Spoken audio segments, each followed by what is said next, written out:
Depuis que je commence par de l'isolation dans mes séances, mon physique et mes retards ont totalement changé. Je vais tout expliquer.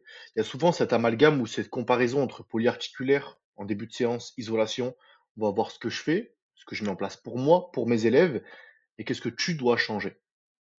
Donc, isolation, polyarticulaire. Isolation, c'est quand tu vas isoler un muscle. Par exemple, sur cet exercice-là, ça va être les pecs uniquement.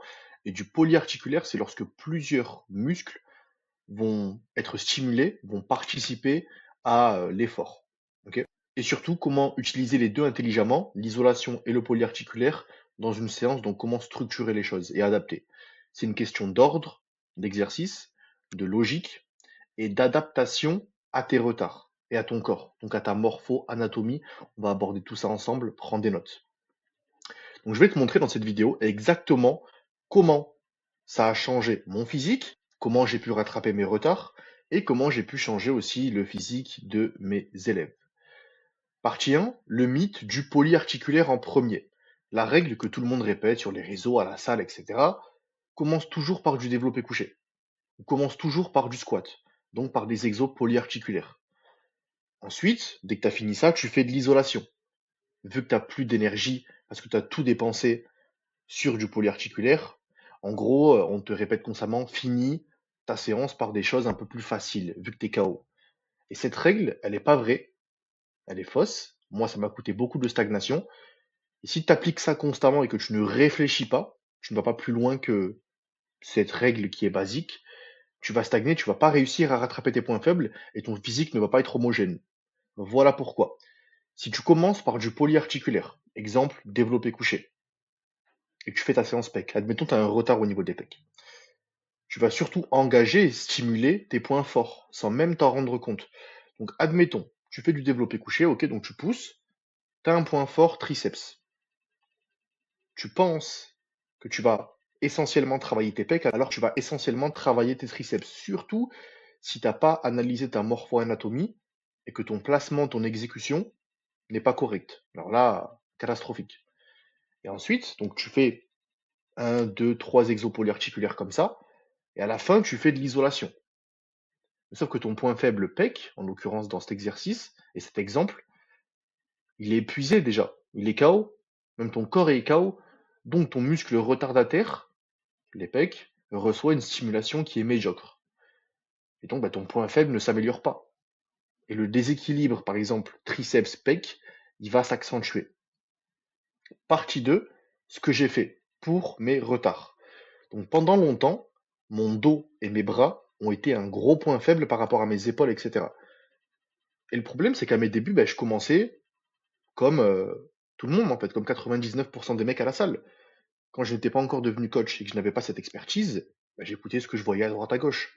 Donc, je commençais par du polyarticulaire. Par exemple, je sais pas, j'allais faire ouais, développé couché ou autre. Ou le dos des grosses tractions.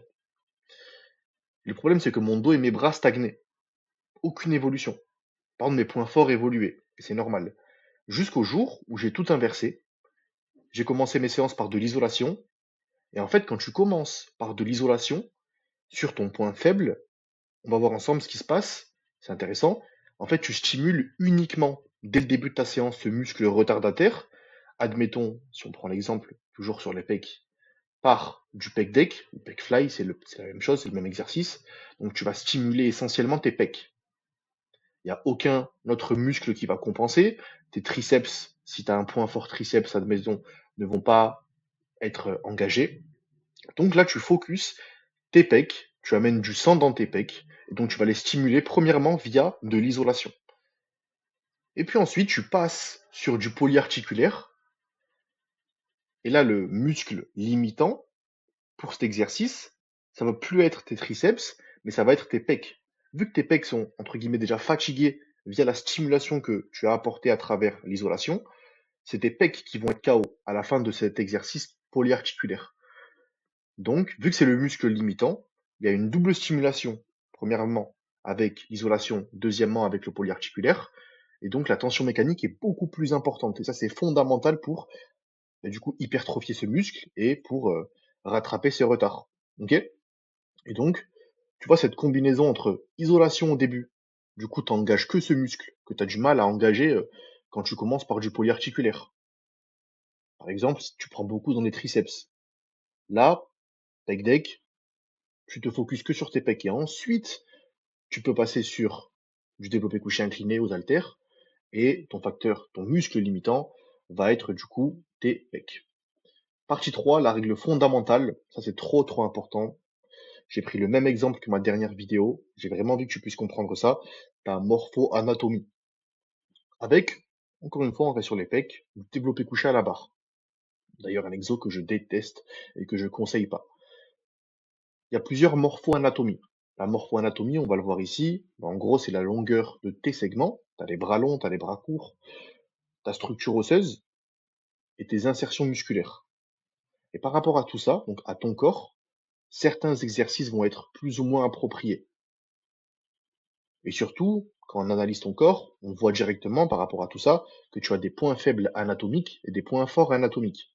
Ça va ensemble. Et donc, par rapport à cette analyse, en découle un système, toute une structure cohérente niveau exercice, entraînement, etc. Exemple concret, développer couché à la barre. Il y a un homme, premièrement, qui a les bras courts. Donc cet exercice va être plutôt pertinent pour lui. Vu qu'il a des leviers, donc des bras et des segments courts, l'amplitude est plutôt courte. Donc pas de risque de blessure, il est à l'aise sur ce mouvement, il sent ses pecs, il arrive à bien les ressentir, à les stimuler, et il peut mettre lourd. Deuxième homme, un ami à lui par exemple, ils vont à la salle, ils s'entraînent ensemble, sauf que lui, il est plutôt longiligne. Il a des longs membres, donc des leviers beaucoup plus importants. La trajectoire est beaucoup plus grande, plus de risques de blessure, et il y a beaucoup trop de contraintes. Il sent plus les épaules ou les triceps. Il va se faire mal aux épaules parce que cet exercice n'est pas adapté à sa morpho-anatomie. Et en fait, le but de cette règle fondamentale, c'est que tu dois comprendre qu'en fait, si tu ne prends pas en considération ton corps et ta morpho-anatomie, tu laisses une grande majorité de tes gains musculaires, de ce que tu peux avoir en termes de résultats, de côté. Tout simplement. Que ce soit avec des exercices d'isolation ou polyarticulaires, tu dois te comprendre. Tu vas à la salle pour renforcer ton corps, pour avoir des résultats physiques. Mais si tu ne comprends même pas ton corps, alors que c'est la base concrètement, c'est très problématique. Et en fait, ce que je fais pour moi et mes élèves, c'est très simple. On utilise l'isolation et le polyarticulaire intelligemment. C'est pas soit l'un, soit l'autre. C'est les deux ensemble. Dans le bon ordre, avec les bons exercices et surtout adaptés à leur morpho-anatomie. Ok?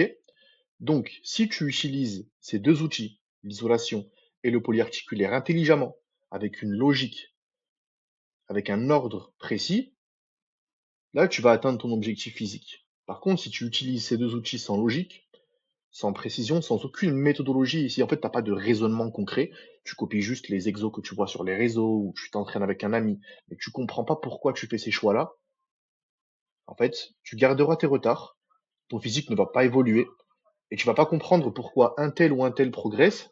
Toi, tu fais exactement la même chose, t'as pas de résultat. C'est normal. Vous êtes différents, et vu que tu ne comprends pas ton corps, t'as pas de résultat.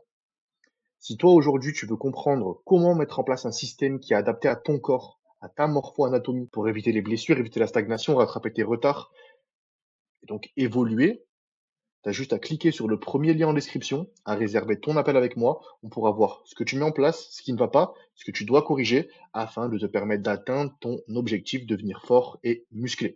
Je te laisse réserver et on se voit en appel.